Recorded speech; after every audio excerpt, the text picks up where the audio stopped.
I particularly like the work of Black Audio Collective and John at Compra. And so when I was talking to Sam about the showing of the film here, we were talking about a few things which had come out from watching the film.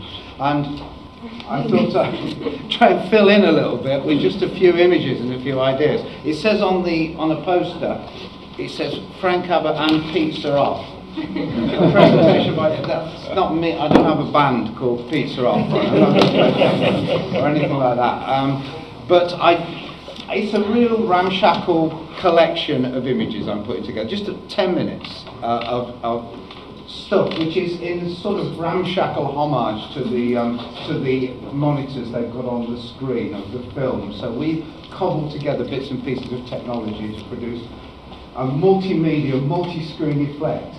But it's all a bit sort of hit and miss, so I hope we hit more than we miss. Coming events cast their shadow in the air is the name of the piece, and it comes out of the notion of prophecy, the idea of myth, and the idea of something going from, I suppose, the idea of going from the streets into myth, and the relationship between technology, myth, and culture, which I think I like about that film we've just seen. I want to just start off in 1594 with Romeo and Juliet. But soft, what light through yonder window breaks?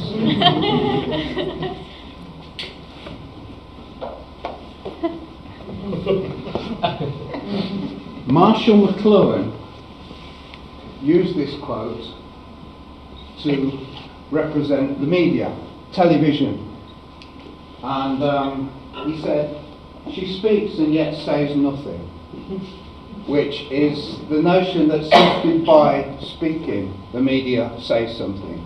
It speaks, and his famous phrase is, "The medium is the message."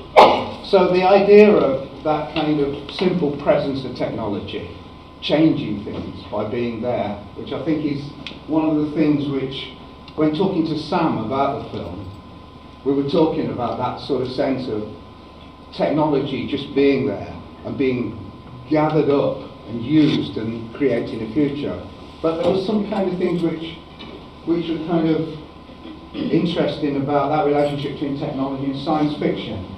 So you've probably seen this, but I shall show you something from the world of science fiction. This is Arthur Clarke, the science fiction writer. Trying to predict the future is a discouraging and hazardous occupation because the prophet invariably falls between two stools. If his predictions sound at all reasonable, you can be quite sure that in 20 or at most 50 years, the progress of science and technology has made him seem ridiculously conservative. On the other hand, if by some miracle a prophet could describe the future exactly as it was going to take place, his predictions would sound so absurd, so far-fetched, that everybody would laugh him to scorn. This has proved to be true in the past, and it will undoubtedly be true, even more so, of the century to come. The only thing you can be sure of about the future is that it will be absolutely fantastic. So, if what I say now seems to you to be very reasonable, then I'll fail completely. Only if what I tell you appears absolutely unbelievable have we any chance of visualizing the future as it really will happen. Let's start by looking at the city of the future. Some people think that it will be like this. And they're quite right. In fact, everything you see now already exists. All the materials, all the ideas, these things can be put into practice immediately. But what about the city of the day after tomorrow? Say the year 2000. I think it will be completely different. In fact, it may not even exist at all. Oh, I'm not thinking of the atom bomb and the next Stone Age. I'm thinking of the incredible breakthrough which has been made possible by developments in communications, particularly the transistor and, above all, the communications satellite. These things will make possible a world in which we can be in instant contact with each other, wherever we may be, where we can contact our friends anywhere on earth, even if we don't know their actual physical location. It will be possible in that age, perhaps only 50 years from now, for a man to conduct his business from Tahiti or Bali just as well as he could from London. In fact, if it proves worthwhile, almost any executive skill, any administrative skill, even any physical skill, could be made independent of distance. I'm perfectly serious when I suggest that one day we may have brain surgeons in Edinburgh operating on patients in New Zealand. When that time comes, the whole world will have shrunk to a point, and the traditional role of the city as a meeting place for man would have ceased to make any sense. In fact, men will no longer commute, they will communicate. They won't have to travel for business anymore, they'll only travel for pleasure.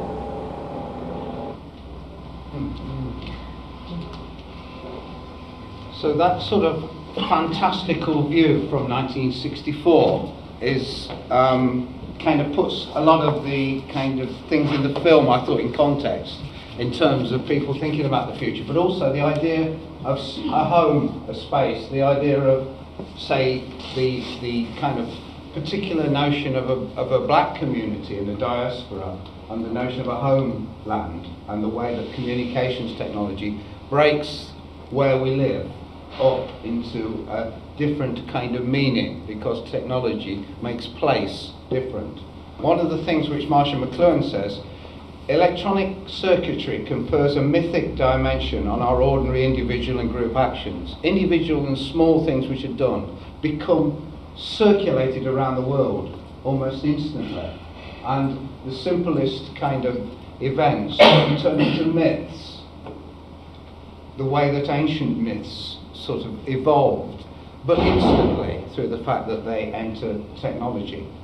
And that sense of that was in a way prefigured. There was a group of Marxists, Trotskyists in the 1960s and 70s who thought that the only way that revolution was ever going to come in the world was by creatures from outer space, bringing revolution from a planet in the future which had found and discovered socialism. And the Posadists, from a Latin American, Luis Posada, who ran the group, explored the notion of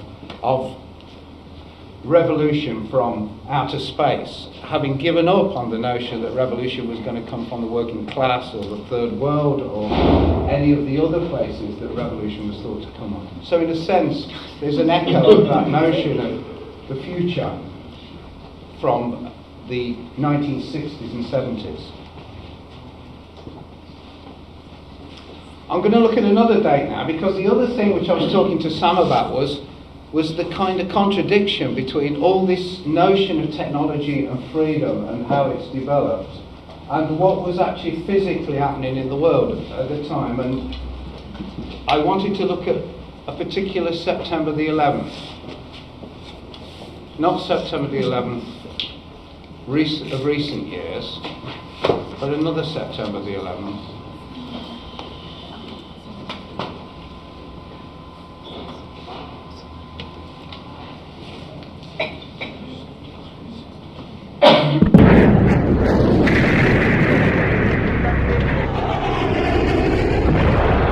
Tuesday, September the 11th. Out of an early autumn sky, two jets launch a deadly attack on a potent symbol of democracy and freedom in a nation's capital.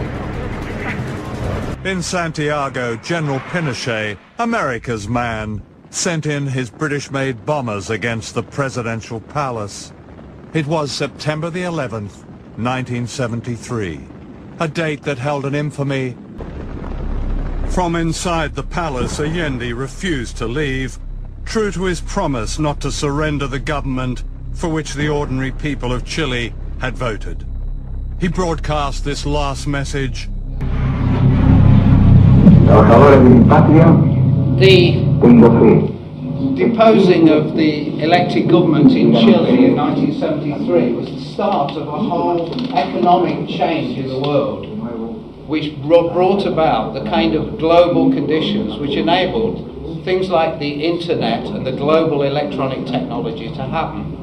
And in some senses, behind that sort of global optimism about technology, there seemed to lie, for me, a sort of a sense of where the power lay within this technology and the way that it had sort of kind of come about, in a sense, through the reduction of people's local power and the increasing of global power, and how that kind of fitted with the ideas of kind of self-reliance and the development of different cultures seemed to be something in the film which was kind of interesting to think about and talk about. If you look at the American kind of music back in the 70s, almost all the music was very kind of much about political music. It was much about working with the streets, the idea of going back to the streets, of going back to the real. The revolution will not be televised. It was almost like saying, get away from technology, get back to the streets, get back to the real. And I think that idea of the techno music came out of kind of resistance to that idea of sort of getting back to the real and actually creating a new reality through technology, which is kind of what one aspect of the film is. I'm going to now, if you move on to the next one,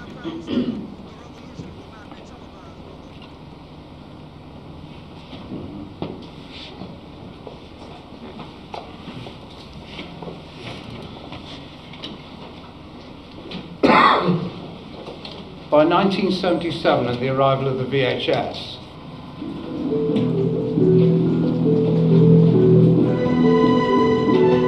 American television has started to use the stories of the American black community as central to its showing of work, and also this was incredibly influential in terms of people looking at the notion of Africa as a home and the idea of a kind of return to Africa. Spurred a whole new interest within the black American sort of community, and lots of music within the black American music was based around that notion of a return to Africa, of the notion of Africa being a sort of homeland and a base. But the economic conditions that had happened in the world had also had a big impact on Africa.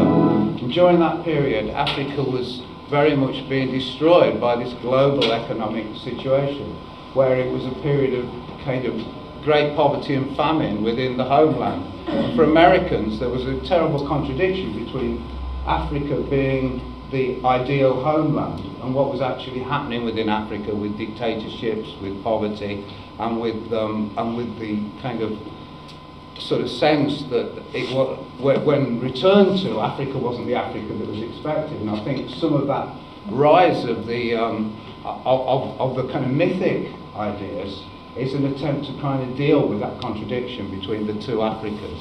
The one Africa being destroyed by the global the global community of technology. But there was that sense of being an acceptance within America, within the community of the media, of a sort of a liberal view, a new view developing. But that was kind of very rapidly kind of undermined at the point in 1991, when this appeared on the television. In March 1991, someone had filmed a street incident in Los Angeles.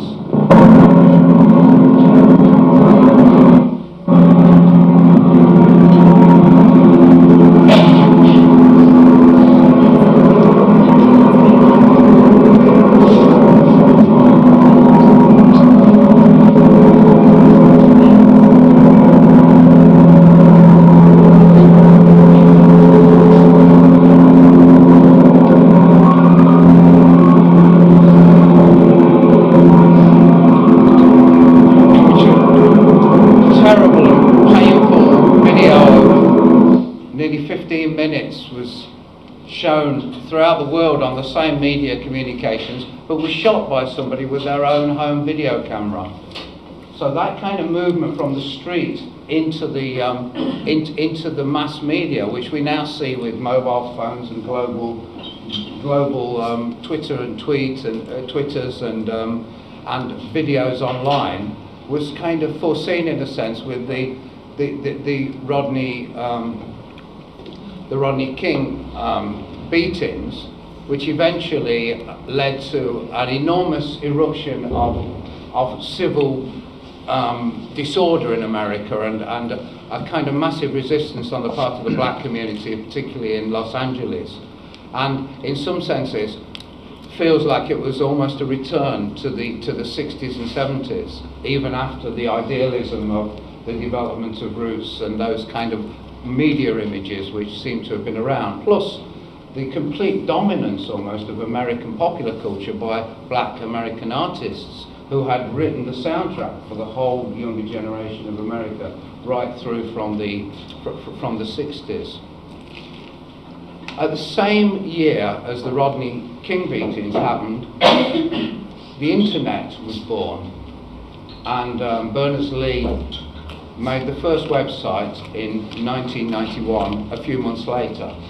And that's the tweet he sent out, and that kind of contradiction between, in some senses, the global economies of the world being overlaid by this enormous sort of digital technology which was increasingly sort of being controlled by companies that we're now getting worried about, Google, Amazon, companies which seem to be part of a liberation process but are increasingly starting to look like part of these same institutions and global groups which were involved with Chile.